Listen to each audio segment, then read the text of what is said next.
first, live, local. This is Fox 12 Now. Hello everyone, this is Fox 12 Now. I'm Greg Nibbler, and thanks for joining us. We are live streaming here out of the Fox 12 Oregon newsroom. We do this every weekday starting at 1 o'clock. We go throughout the afternoon. We cover a wide range of topics, whether it's breaking news or perhaps events or things that you can go check out, everything in between there. This is going towards the latter. I'm talking about the Spike and Mike's Animation Festival. Now, if you are a longtime fan of animation, you're well aware of Spike and Mike. This was a seminal show. It's like the show to go to see cutting edge animation or just strange things. I mean, talk about people who got their starts on this, you know, Mike Judge in the beginning, Matt Stone and Trey Parker, just to name a few, Bill Plimpton from Portland. So lots of people coming through this. And now it is returning. So it's being brought back and in a special way, a different kind of way to view it this year, and really excited to have this return here to Portland, where it's always been very, very popular. To talk all about this, we have Chelsea Harfoush, who's joining us right now from Skybound Entertainment, and one of the folks who is bringing the festival back. And Chelsea, thanks for being here. And I want to talk all about how you got involved into this as well. But before we do that, would you mind just, in case people don't know, just giving a little bit of a history about Spike and Mike and the animation? Absolutely. And thank you so much for having me. Spike and Mike, you know, some people are surprised to find out they were real people. Mike, unfortunately, is no longer with us, but Spike is very much alive and, you know, kicking it down in San Diego. And it really got started in the 70s as this underground animation festival event. You know, you can think of it as something in between, you know, Adult Swim meets Rocky Horror Picture Show. So this was a time when pretty much all animation that was available to folks was the mouse. It was Disney.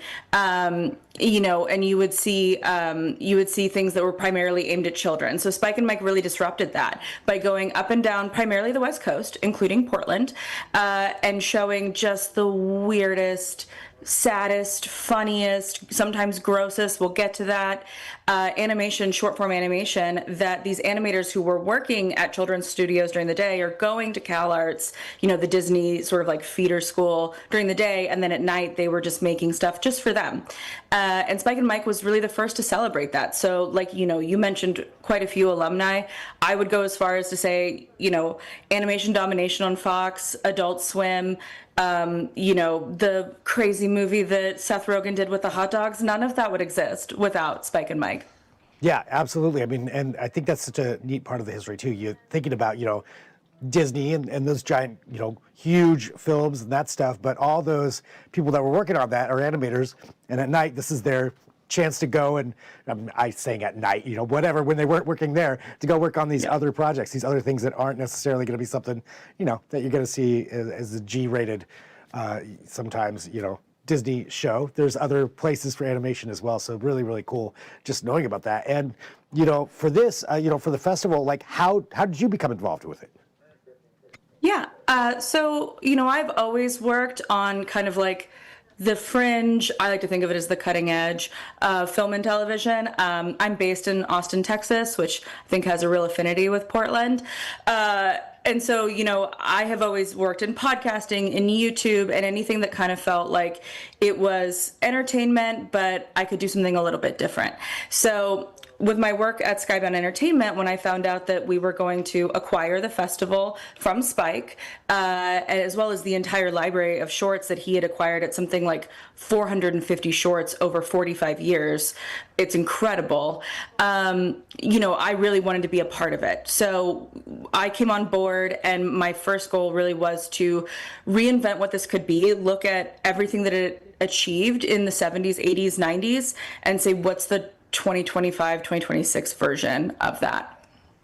Yeah, and bringing that into this era. And so I guess, you know, to that extent, there's a few more things I want to talk about with this, but since you just brought it up, you know, What is it that for this version of the festival, what's changed and what brings it forward into the modern era, I guess?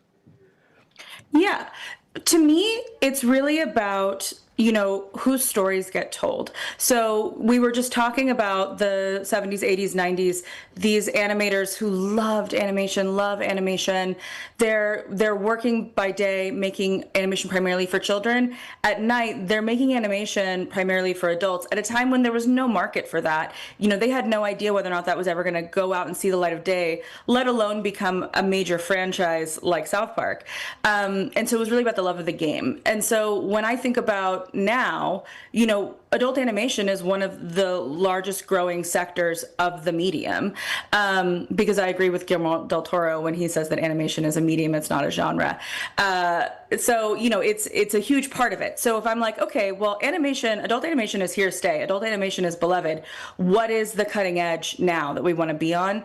And like I said, to me, that's new voices. It's a lot of student voices. It's younger folks. I'm really proud to announce that when we reopen submissions, we're going to be able to take submissions from folks under 18 as long as they have a guardian's permission. Because to me, that is the cutting edge, is, really furthering the democratization of content, like not to get super buzzwordy about it for you on TV, but just really making sure that everybody's story can be told, and in just maybe the most unbelievable way that you could ever see it, which animation allows. Right, and would you think that, with the advent of some of the technology that's available as well, does that help, democratize that, to use that word that you just used, of this idea of animation and people telling stories in different ways and different styles throughout that? Yeah, animation and technology are necessarily intertwined.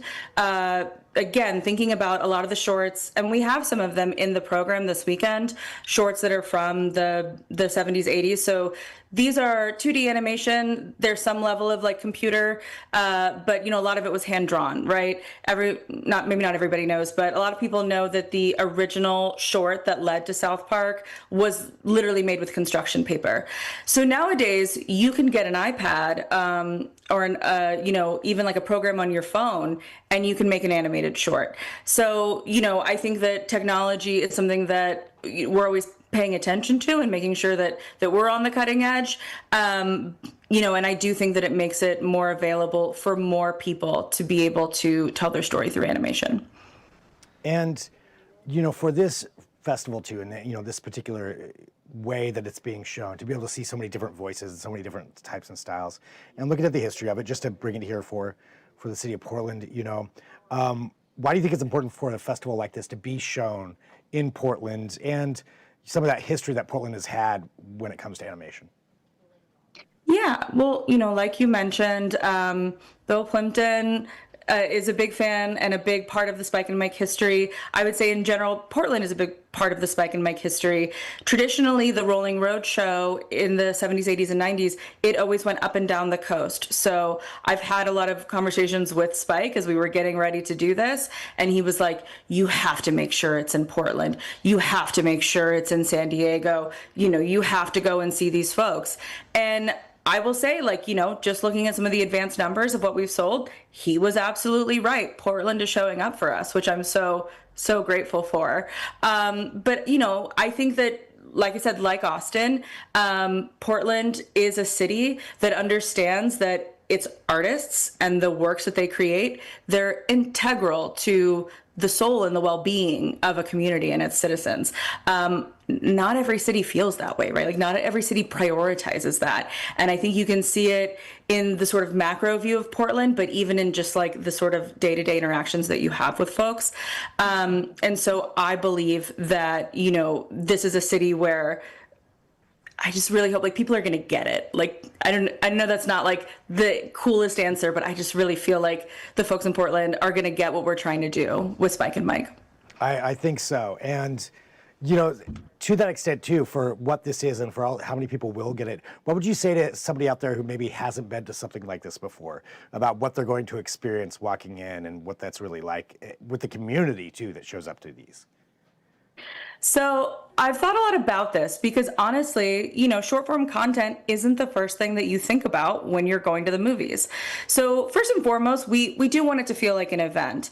Unlike Rocky Horror, we can't can't necessarily tell you to like throw things at the screen. Regal might get mad at us if we did that, but we're absolutely telling people to come in costume.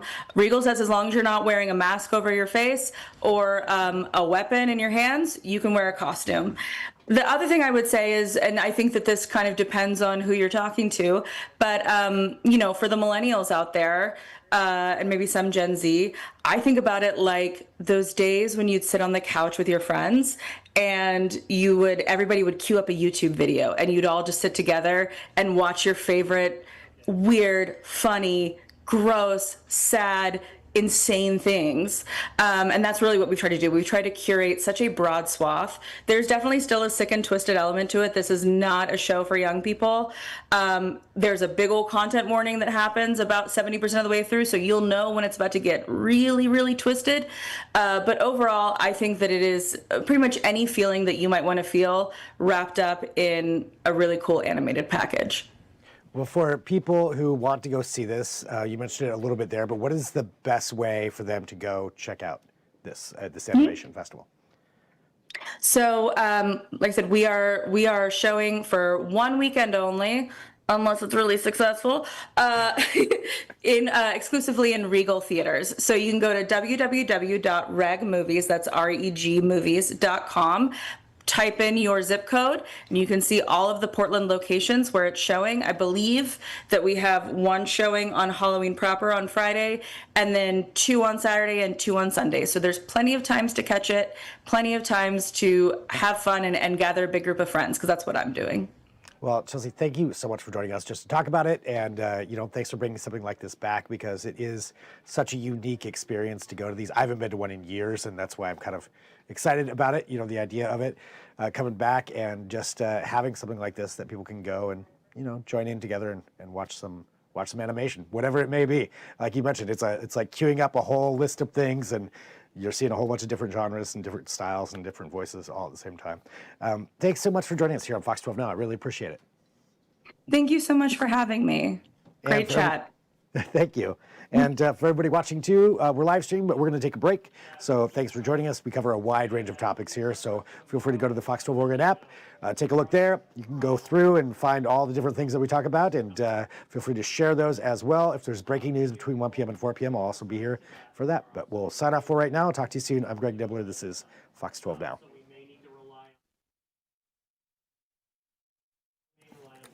All right.